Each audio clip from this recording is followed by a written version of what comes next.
Hey guys, it's Pete. I was working on part 2 of my Queen Cersei series today, and this prophecy about Maggy the Frog came up again. I've mentioned it a couple times in my other videos already, so I decided to make a separate video to break it down. There will be lots of spoilers and speculation here, so if you aren't caught up in the show or in the books, you'll probably want to stop watching right now.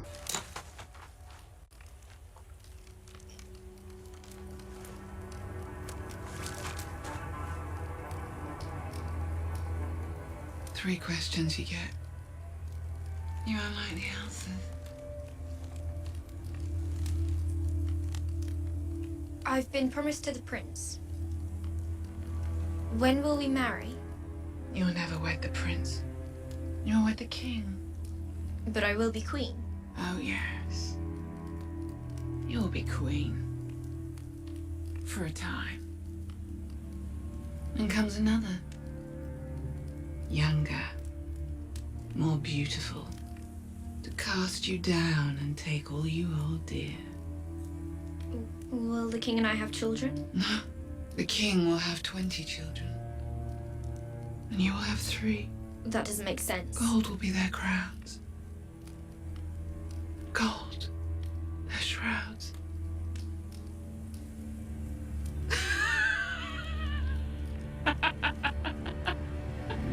Come on, we have to go. We have to go. Cersei! If you remember the scene that I just showed at the beginning that was at the beginning of season 5, episode 1, and it was a strange and somewhat ominous beginning to the season. It's a flashback from Cersei's childhood, and she's thinking about it on the way to her father's funeral. This fortune teller is called Maggy the Frog in the books, and even though the show takes what she says directly from the source material, it leaves a few important bits out. Magic and prophecy are a gray area in the world of A Song of Ice and Fire because we know some magic exists in this alternate reality, but at the same time, prophecy by nature is vague and open to interpretation. This particular prophecy is recurring in the books, something that is always in the back of Cersei's mind. Since they decided to make it an opening scene of a season, you would think that it is an important part of show Cersei's story. So let's break it down and let's think about what Maggy said and discuss what was left out. Cersei says, "I've been promised to the prince. When will we marry?" Maggy responds, "You'll never wed the prince, you'll wed the king." The context in the books is that this encounter happens during a tourney that's held in Lannisport to celebrate King Aerys II visiting the Westerlands. Young Cersei first sees Rhaegar Targaryen there, the crown prince and heir to the Iron Throne, and she immediately becomes enamored with him. She says she's been promised to the prince, which is a little bit confusing.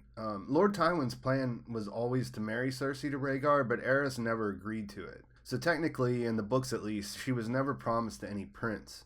She did believe it though, from what her father told her, and she is definitely talking about Rhaegar when she asked the question. What Maggy says turns out to be true though. When Robert Baratheon takes the throne as king, she ends up marrying him after the Targaryens have been removed from power. It's important to note though that she, at the time, misinterpreted what the meaning of it was. She thought it meant that she'd end up marrying Rhaegar just after her father died.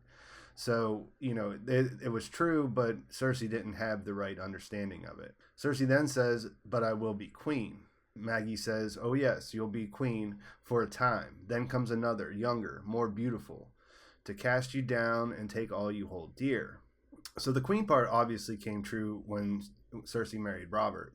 The second part isn't clear, but it plays a big role in Cersei's paranoia related to the Tyrells and her decision making once Tommen takes the throne in the books. We'll talk about that more in a minute.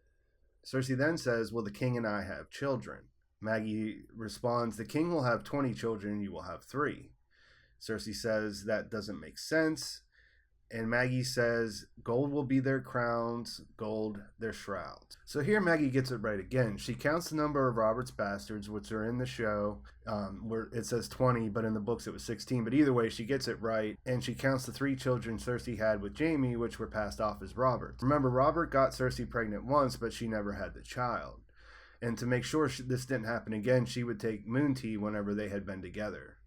This doesn't make sense to young Cersei, but it turns out to be exactly what happens. Gold will be their crowns is most likely a reference to Joffrey, Marcella, and Tommen's hair, since turns out to be a clue to to their real parentage that Jon Arryn stumbles on later on in the story. You can make an argument that Joffrey and Tommen end up wearing actual gold crowns, but Marcella isn't alive in the show anymore, so she definitely never will. If you're wondering what shrouds are, they're most likely just the cloth that, her children's bodies are wrapped in after their death. My thinking on this is that it's, a golden funeral shroud would be one that's related to someone who died young, a golden child kind of thing. But there are other interpretations as well. Either way, this seems to point to the fact that all of Cersei's children will die before she does, and that turns out to be true. At this point in the show, we see a look of shock on Cersei's face, and as a drop of blood from her thumb hits the ground, we cut back to her arriving at the Great Sept in King's Landing as an adult. For book readers, this is a strange twist because the last thing Maggie tells Cersei is omitted. In the books, it continues with, "The old woman was not done with her, however. Gold shall be their crowns, and gold their shrouds," she said. "And when your tears have drowned you, the Valonqar shall wrap his hands about your pale white throat and choke the life from you." This is like a really important part of the prophecy to leave out. Valonqar is a High Valerian word that translates to little brother. So Maggie is saying that after all her children die, Cersei's younger brother will choke her to death. So, and why would the show leave this out? It's possible that the first flashback would be followed up with another one later on. In a way, that actually makes sense, because if you break the prophecy up, they can avoid delving too deeply into Cersei's motivations for making decisions. Since the book is written in point of view chapters, we get a much better idea of what each character is thinking. If we learn that Cersei was likely to be killed by one of her brothers, it may have undermined the overall arc of the relationship on the show.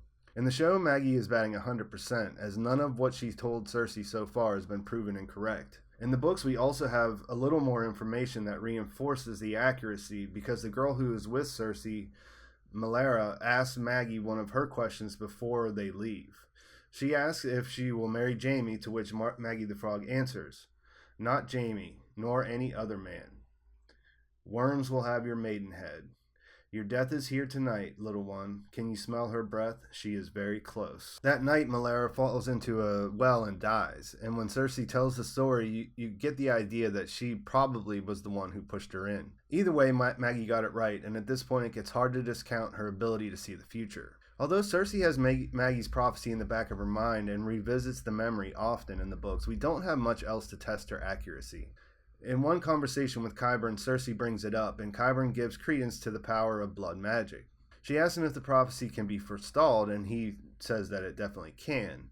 When she asks how, he says that he thinks that she probably already knows how. This would imply that in order to stop the prophecy, she would have to kill the younger, more beautiful queen. The problem with this is that Cersei believes that this must be Margaery, but has no way to know for sure. She's already misinterpreted the first part of the prophecy, but regardless sets out with the plan to kill Tommen's new bride. This is the problem with prophecy in general, since it is usually vague, and since everything Maggie said so far has come true, but, all it really does is lead to a huge amount of paranoia in Cersei.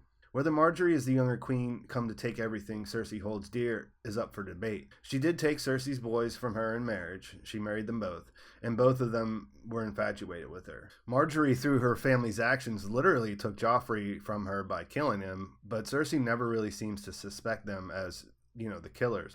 Plus, there is Marcella, who gets sent off to Dorne, and that isn't really related to anything about the rest of the kids, or the Tyrells for that matter. For the way things are playing out, especially in the show, I would argue that what Cersei really holds dear is her power. She has always claimed that her children were the most important thing to her, but protecting them has always been tied to her protecting her place as well. It's not to say that she never cared for her children, because she surely did, but at this point they're all gone. And really all she has left is the power that she's taken. At the end of season 6, she literally destroyed all of her enemies in King's Landing to avoid being found guilty at trial. And once Tommen dies, she just takes the throne by force. This would indicate that Daenerys will be the more likely younger, more beautiful queen, who is definitely on her way to try and take over the throne. As far as the Valonqar is concerned, Cersei has always been certain that this was Tyrion. If you've ever thought that the show goes a little overboard in her hatred for Tyrion over something that isn't his fault, the death of her mother in childbirth, this is the reason why. She wants to get rid of him because she is almost certain that he will be her killer. Prior to season 7, Tyrion happens to be on his way back to Westeros, so it may turn out that way. And he happens to be coming there with Daenerys, who is a younger, more beautiful queen, at least at this point. But the fact that she has misinterpreted things thus far is a pretty good clue that Jaime is more likely the Valonqar. Of course, it could go either way, but story-wise, it would be a lot harder for Jaime to actually do it, like to actually kill her. And that would make for a much more memorable scene. And regardless of everything else, I mean, that the show at least that's sort of what it's built off of, is those memorable scenes. So, in conclusion, it seems like Maggy the Frog has supernatural abilities, much in the same way Mirri Maz Duur did. She was the Magi from Daenerys' storyline. The woman who that uses blood magic to bring back Drogo. Maggy tastes Cersei's blood and answers her questions about the future. We can point out events that prove each of her prophecies turned out to be true, and if the show decides to include the rest of the prophecy, this means we should expect one of her brothers to kill her before the end of the series. So what do you guys think? I mean, I'm generally a cynic when it comes to most things related to prophecy and their vague nature, but it's kind of hard to ignore that George R.R. Martin, had Maggy correctly predict the number of children both Robert and Cersei would have well in advance. Other parts of the prophecy could be easily explained away as being self-fulfilling, like she made decisions based off the prophecy that led to the problems. But the number of children would have, that would have had to have been like a super amazingly good guess in order for her to get that right. Do you think Maggy could predict Cersei's future? Do you think that the show will bring the Valonqar into the mix? Do you think, will we see another flashback? And if so, who do you think will be the Valonqar? Do you think it'll be Tyrion, or do you think it'll be Jaime?